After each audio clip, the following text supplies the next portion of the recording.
بسم الله الرحمن الرحيم صلى الله عليك يا مولاي يا رسول الله وعلى آل بيتك المظلومين صلى الله عليك يا مولاي يا أبا عبد الله يا رحمة الله الواسعة ويا باب نجاة الأمة غريب كربلاء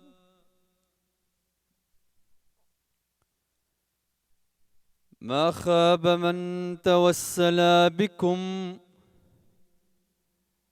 وأمنا من لجأ إليكم طبتم وطابت الأرض التي فيها دفنتم يا ليتنا كنا معكم سادتي فنفوز والله فوزا عظيما. Pour l'amour de Al-Hussein alayhi salam, salawat ala Muhammad wa ali Muhammad.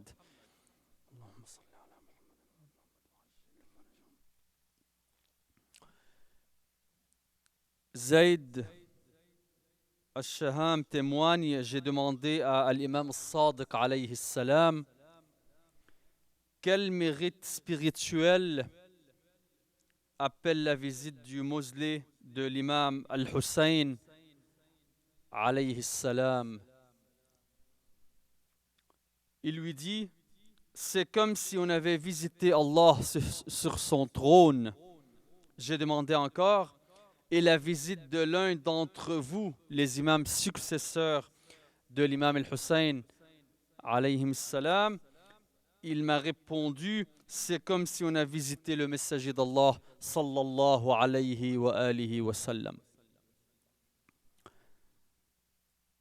Isa ibn Rashid, il rapporte, j'ai demandé à l'imam al-Sadiq, paix sur lui, que je te sois sacrifié, à quelle récompense spirituelle a droit celui qui effectue az-ziyara de la tombe de l'imam al-Hussein et accomplit 2 rik'at de prière. Il m'a dit, c'est comme s'il avait accompli un pèlerinage et une umrah. Je lui ai demandé encore, est-ce la même récompense pour la ziyara de tout autre imam à qui notre obéissance est obligatoire? Il lui a répondu, oui. Je vous en rajoute une autre. Abdurrahman ibn Muslim, il rapporte, j'ai demandé à l'imam Moussa al-Kadhim, alayhi salam, la ziyara de quel imam est-elle la plus méritoire? Celle du commandeur, du croyant, ou de l'imam Sadiq, ou encore de l'imam, tout en citant nommément tous les imams. Il lui dit, ô Abdurrahman ibn Muslim, quiconque, et regardez bien la leçon qu'on a ici, quiconque visite le premier d'entre nous aura visité le dernier d'entre nous, et quiconque visite le dernier d'entre nous aura visité le premier d'entre nous. De même, quiconque fait allégeance au premier d'entre nous aura fait allégeance au dernier d'entre nous, et quiconque subvient aux besoins de l'un de nos adeptes aura subvenu à notre besoin à nous tous. Ô Abdurrahman, aime-nous et aime-nous, aime en nous et aime pour nous. Sois notre ami et l'ami de nos amis. Donc, sois notre allié et l'allié de nos alliés. Et déteste quiconque nous déteste. Il faut se dissocier de leurs ennemis, alayhimus salam. Sache que quiconque nous contrarie aura contrarié notre grand-père, le prophète Mohammed sallallahu alayhi wa sallam, et quiconque contrarie le prophète Mohammed aura contrarié Allah Azza wa Jal. Ô Abdurrahman, quiconque nous déteste aura détesté Mohammed sallallahu alayhi wa sallam, et quiconque déteste Mohammed sallallahu alayhi wa sallam déteste Allah Azza wa Jal. Ça revient au même discours, aux mêmes hadiths qui sont en parallèle avec celui-là qu'on a déjà cité dans les lectures précédentes. Les imams et le prophète Mohammed sallallahu alayhi wa sallam, ils sont indissociables. Celui qui les aime, il aime le prophète. Celui qui aime le prophète, il aime Allah Azza wa Jal. Celui qui les déteste, déteste de ce fait le prophète sallallahu alayhi wa sallam. Il déteste alors Allah Azza wa Jal. Il faudra comprendre ça parce que tous nos hadiths, ils vont dans ce sens. Or, quiconque déteste Allah, le Très-Haut, Allah le fera subir à juste titre le feu de l'enfer où il n'aura aucun secours. J'ai voulu donc commencer avec ces hadiths pour entamer le sujet aujourd'hui qui est la visite pieuse, les visites qu'on fait à nos saints imams et la résurrection qui est une de nos croyances. La supplication des visites pieuses. Regardez ce petit discours, ce qu'il dit: Ô Seigneur, c'est à toi seul que j'ai offert cette prière. Ensuite, on en parlera en détail. On fera le parallèle avec le sujet. C'est à toi seul que j'ai offert cette prière et c'est devant toi seul que je me suis incliné et prosterné. Soulignez le mot seul. Qu'on se prosterne uniquement à Allah. On ne se prosterne pas à quelqu'un d'autre. Après, je vais vous dire pourquoi je vous demande de souligner le mot seul. Tu es un et unique et tu n'as pas d'associé. Allah Azza wa Jal n'a pas d'associé, n'a pas de partenaire, n'a pas de sharik. Hein? Qul huwa Allahu ahad, Allahu samad. Qul huwa Allahu ahad, ahad, unique. Tu es un et unique et tu n'as pas d'associé. Mes prières, mes inclinaisons et mes prosternations sont uniquement pour toi, Allah. Ils sont uniquement pour toi, pas pour quelqu'un d'autre. Après, on va répondre à une fausse vérité qu'on va mentionner plus tard. Et pour personne d'autre, alors je reprends la phrase: mes prières, mes inclinations,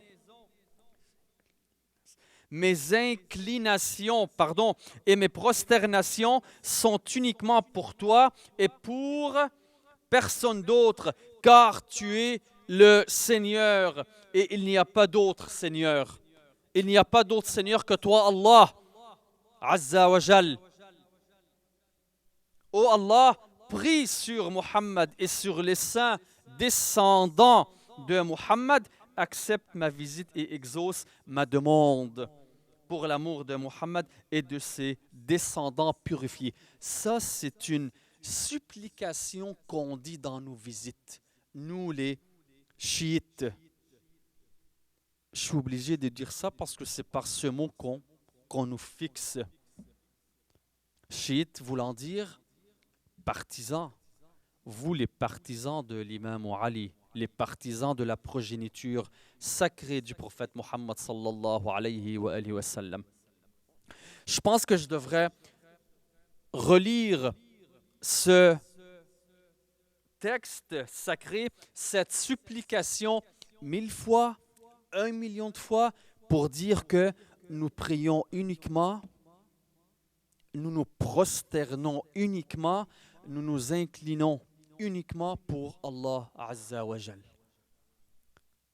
Alors les autres qui nous traitent de polythéistes, des gens, malheureusement, ils nous traitent qu'on associe nos imams à Allah Azza wa Jal, wal iyadhu billah. C'est des gens qui ne veulent pas comprendre ou qui font exprès ou qui font semblant de ne pas comprendre pour ne pas rapprocher les gens de la famille du prophète Muhammad sallallahu alayhi wa alihi wa sallam. Pour salir cette image propre et saine et sacrée et brillante. Alors comment ces gens qui ne connaissent pas nos supplications qu'on fait dans les visites, ils disent que nous associons nos imams à Allah Azza wa Jal. Ici, le sens d'associer ses partenaires, sharik, et non pas comme nous avons dit dans les autres lectures, celui qui s'associe aux alliés d'Allah, qui s'associe aux alliés de la progéniture de Muhammad wa Ali Muhammad, il s'associe à Allah dans le sens qu'il s'approche d'Allah Azza wa Jal. Et sinon, les ennemis, ils parlent de autre chose, malheureusement. Ils disent qu'on associe dans le sens qu'on rend partenaire, sharik, ce qui est carrément faux. Ce qui est carrément faux. Alors, la visite des lieux sacrés, pour nous, les imamites, vous devez comprendre que on les fait pour s'approcher d'Allah Azza wa Jal. On fait une bonne action, on se rapproche de la famille du prophète Muhammad sallallahu alayhi wa alihi wa sallam pour s'approcher d'Allah Azza wa Jal. Lui-même qui a dit dans le Coran « Wabtaru ilayhi al-wasila ». Donnons un exemple. Commençons par un premier exemple. Je pense qu'on va prendre plus de temps sur ce sujet ce soir. Parce que c'est l'un des sujets les plus auxquels qu'on est le plus confronté avec certaines personnes. Et je pense que les écrits sont là pour prouver la haine, pour démontrer cette haine et cette cruauté envers les chiites. Commençons par un premier exemple. Quand on rend visite à une personne malade, pour faire plaisir à Allah subhanahu wa ta'ala, on a un frère ou une sœur qui est malade, un frère et une sœur qui accomplit ses obligations, qui est croyante, qui est pieux, alors on va le rendre visite quand il est mort. Quand il est malade, en le rendant visite, est-ce qu'on est en train de glorifier cette personne? Est-ce qu'on est en train d'en faire un Dieu? Répondez à cette question. On ne pense pas. Alors pourquoi en rendant visite à notre imam, vous dites qu'on en fait un Dieu? Wal iyadu billah. D'où sortez-vous avec cette conclusion?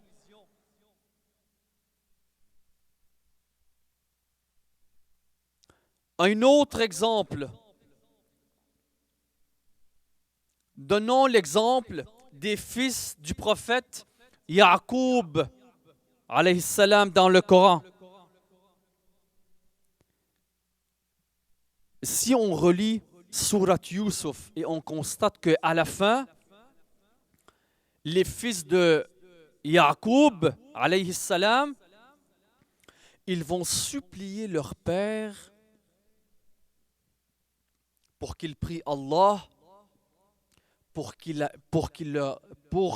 leur accorde le pardon.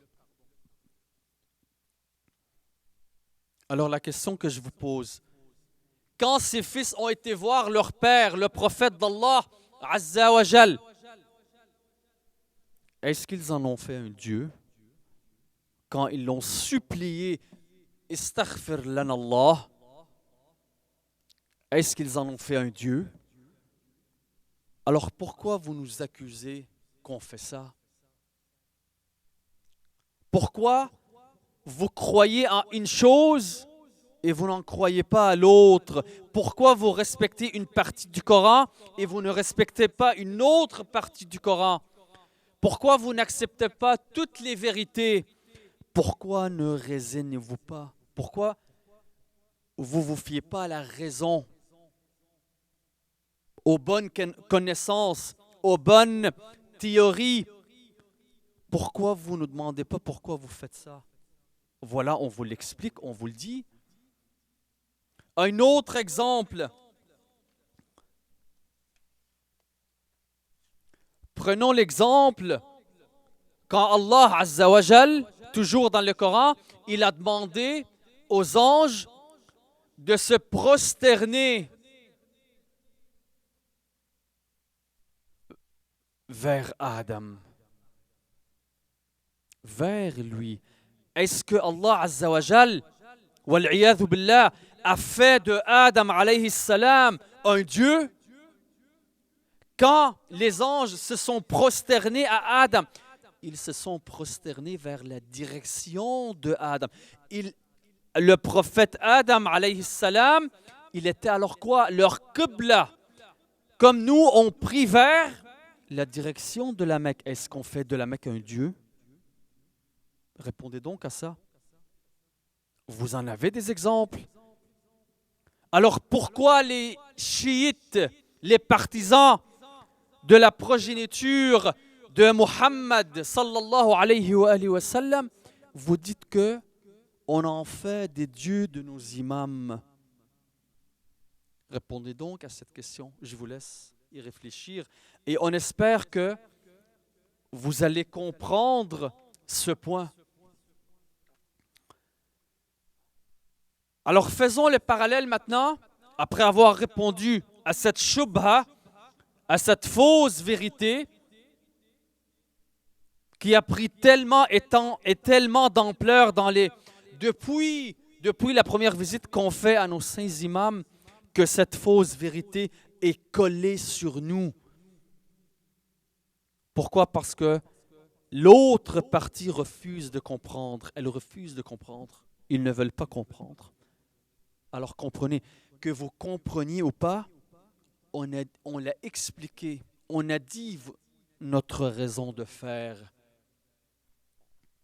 Alors maintenant, en parallèle avec la résurrection,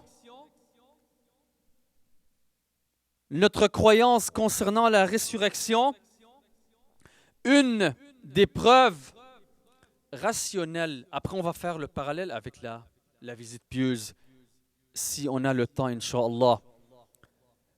L'une des preuves rationnelles est que l'homme, il sera jugé pour ses bonnes actions et pour ses mauvaises actions. Ça, c'est une réponse très, très rapide et très simple.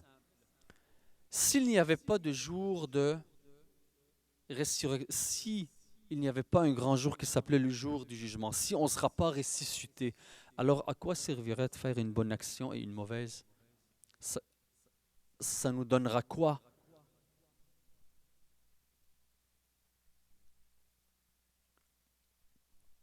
Donc c'est l'idée même de bien et de mal et la question de la nécessité de la volonté de faire l'un et d'éviter l'autre, soit le mal, ça n'existerait même pas. Donc juste l'idée du bien et du mal, elle n'existerait pas si on n'avait pas la croyance en un dernier jour où nous serons ressuscités et interrogés sur nos actions, sur nos paroles, sur nos positions. Que dit le Coran à propos de ce jour? Allons voir le verset coraniques, j'en ai tiré en fait plusieurs.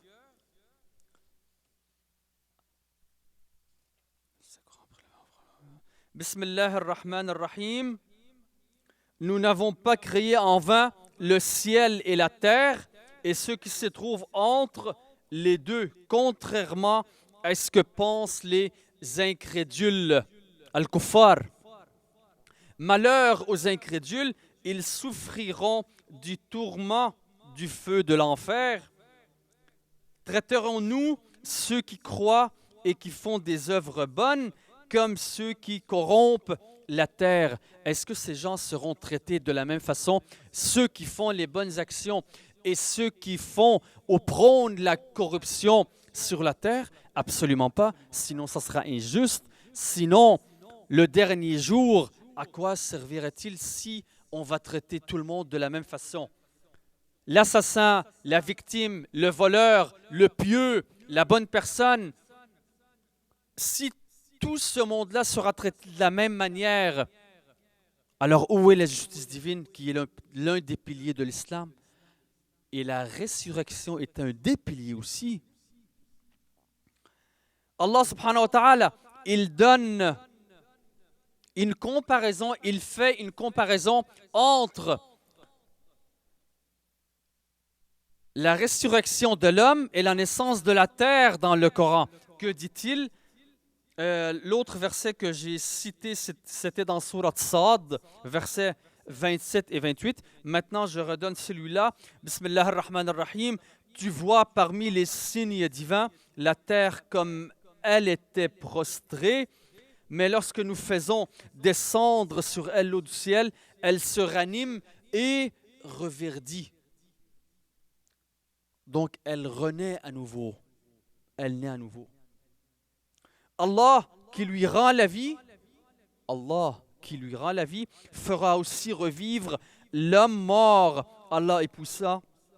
Allah est puissant sur toute chose. Sourate 41, verset 39. Que dit-il aussi à propos de la résurrection dans Sourate Yasin? Bismillah ar-Rahman ar-Rahim. قل من يحيي العظام وهي رميم قل يحييها الذي أنشأها أول مرة وهو بكل خلق عليم. En français, il dit qui donc fera revivre les ossements alors qu'ils sont poussière? Dis-leur, ô prophète, celui qui les a créés une première fois les fera revivre.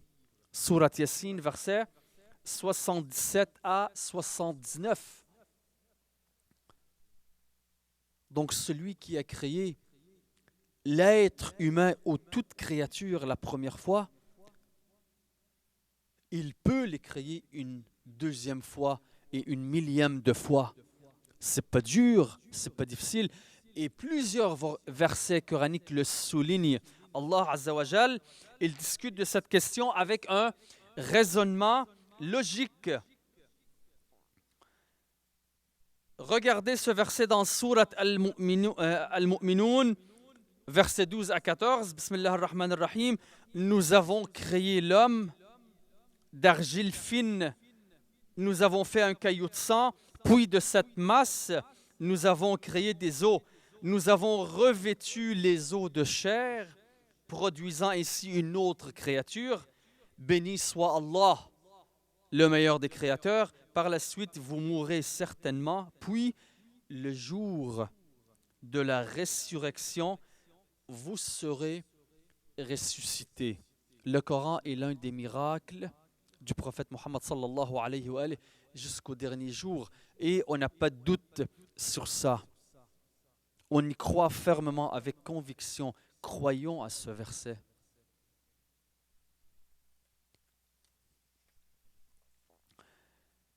C'est quoi le sens de la mort? Là, on a parlé de la résurrection. C'est quoi le sens de la mort? La mort, en fait, c'est un simple passage, c'est un pont entre cette vie actuelle et l'autre vie.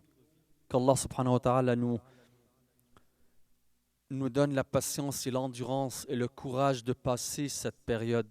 Non seulement cette période, mais celle de la mort aussi. Ya Allah, bihaq Muhammadin wa ali Muhammad. Vous devez comprendre que l'âme ne périt pas. Elle va passer de ce monde vers le monde de l'au-delà. Mais quand Allah Azza wa Jal, il arrache cette âme de l'homme, c'est là que le corps va périr. Mais l'âme, elle est indestructible. Elle reste intacte, elle va garder ses qualités. Que dit-il ici? Dans Surat As-Sajda, versets 10 à 12, « Ceux qui ne croient pas au jour du jugement disent, comment serait-il possible qu'après la mort, où nos corps se transforment en poussière, nous soyons recréés. Ô prophète, dis-leur que l'ange de la mort, qui est chargé de vous, arrachera l'âme du corps, puis vous serez ramenés vers votre Seigneur. » Ya Allah. Donc l'âme ne meurt pas. Elle va rester. Elle sera éternelle. Ceux qui auront fait des bonnes actions et espérant qu'on soit parmi ces gens-là, Ya Allah, bihaq Muhammad wa ali Muhammad, qu'on soit parmi qui seront les gagnants, ils seront jugés selon ces bonnes actions et selon leurs mauvaises actions. Mais espérons que nos bonnes actions soient supérieures aux mauvaises. Ya Allah. Qu'est-ce que le prophète Muhammad sallallahu alayhi wa sallam, il dit à ce sujet? Vous ne périrez pas après la mort, vous serez seulement transférés d'un monde, d'une demeure, pardon, vous serez seulement transférés d'une demeure vers une autre. Les phrases sont simples, mais la réalité, elle est très dure. Donc c'est pour ça qu'il faut travailler. Nous devons travailler pour gagner ce bon transfert, pour qu'on soit sur la bonne voie. Nous devons faire de notre mieux. Nous devons absolument travailler à faire des bonnes actions. On doit persévérer sur ces choses-là. On doit laisser les mauvaises actions, les mauvaises choses. Entre la mort et la résurrection, soit le dernier jour, le jour du jugement, il y a un autre monde. Moi, j'ai commencé par l'inverse. J'ai parlé du dernier monde, de l'au-delà. Après, j'ai parlé de la mort. Et là, entre ces deux-là, il y a un autre monde qui s'appelle Alamul Barzakh. On a deux versets qui en parlent dans le Coran. Le premier, c'est dans Surat Al-Mu'minun, verset 100. Après la mort, les gens seront derrière le Barzakh jusqu'au jour de la résurrection. Et le deuxième verset, Surat Al-Imran, verset 169, ne crois surtout pas que ceux qui sont tués dans le chemin d'Allah sont morts. Ils sont vivants. Allah leur assure leur subsistance. Allahu Akbar, ceux qui sont tués sur le chemin d'Allah, ils sont vivants. Qu'en est-il de l'imam? Ceux qui nous disent encore une fois dans les visites pieuses, on est en train de parler à un imam mort, à une personne morte. Ils ne l'attestent même pas comme imam, comme élu d'Allah. Mais ils disent qu'on est en train de parler à une personne morte. Allah Azza wa Jal, il te dit que ceux qui sont morts sur le chemin d'Allah Azza wa Jal, ils sont vivants. Comment si cette personne-là est l'élu d'Allah Azza wa Jal? Allahu Akbar. Comment si cette personne-là est le prophète Muhammad sallallahu alayhi wa alayhi, le meilleur de l'humanité, le meilleur de toutes les créatures qui existent, le meilleur de tous les êtres humains? Est-ce qu'il y a quelqu'un de meilleur? est-ce qu'on parle à une personne morte quand on parle au prophète Mohammed sallallahu alayhi wa sallam? Alors selon la loi coranique, il est vivant, il nous écoute, il nous voit. C'est pareil pour l'imam qui a hérité du message prophétique et du message divin. Il nous voit et il nous écoute. Alors c'est quoi la morale et les conclusions? Alors premièrement, les visites pieuses sont recommandées, premièrement. Deuxièmement, les prophètes et les imams qui sont les meilleurs de l'humanité, ils sont vivants, ils nous écoutent et ils nous voient. Et la morale,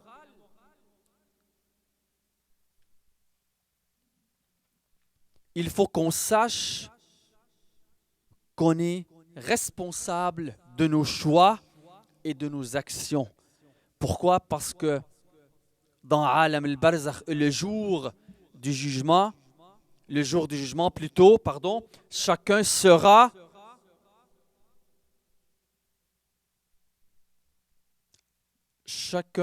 il sera responsable de ce qu'il a fait, responsable de ses actions, responsable de ses gestes et responsable de tout ce qu'il a accompli durant sa vie.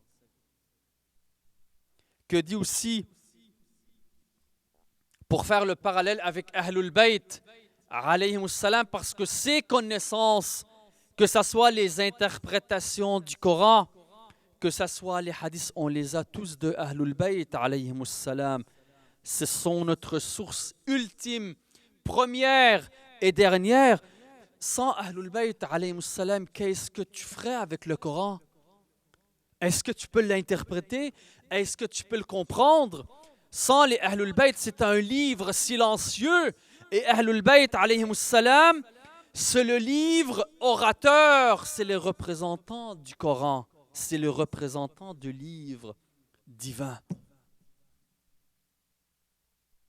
Que dit l'imam al-Hussein, alayhi salam? Parce que c'est son martyr qu'on commémore en ces jours. Nous, les Ahlul Bayt, gens de la maison du prophète Muhammad sallallahu alayhi wa sallam, détenteurs du message divin, avons été choisis par Allah. Par Allah et non pas par le peuple. Et non pas comme le premier et le deuxième et le troisième qui ont été placés par force ou par vote. Je ne sais pas comment ils ont été placés. Avons été choisis par Allah pour révéler son message. C'est par nous qu'Allah a débuté le message et c'est par nous que l'islam atteindra son apogée. Et c'est pour ça, et c'est pour ces raisons que As-Sayyida Zainab alayha salam, le jour de Ashura, quand l'imam al-Hussein alayhi salam, il est tombé en martyr, qu'est-ce qu'elle a dit? Elle a dit: اليوم مات جدي رسول الله اليوم مات أبي أمير المؤمنين اليوم ماتت أمي فاطمة اليوم مات أخي الحسن. Aujourd'hui est mort le prophète Mohammed, mon grand-père sallallahu alayhi wa sallam. Aujourd'hui est mort mon père Ali ibn Abi Talib. Aujourd'hui est morte ma mère Fatima Zahra alayha salam, et aujourd'hui est mort mon frère Al-Hassan, parce que l'imam Al-Hussein alayhi salam était leur héritier. Akhi, insara jismi fa qalbi bi Karbala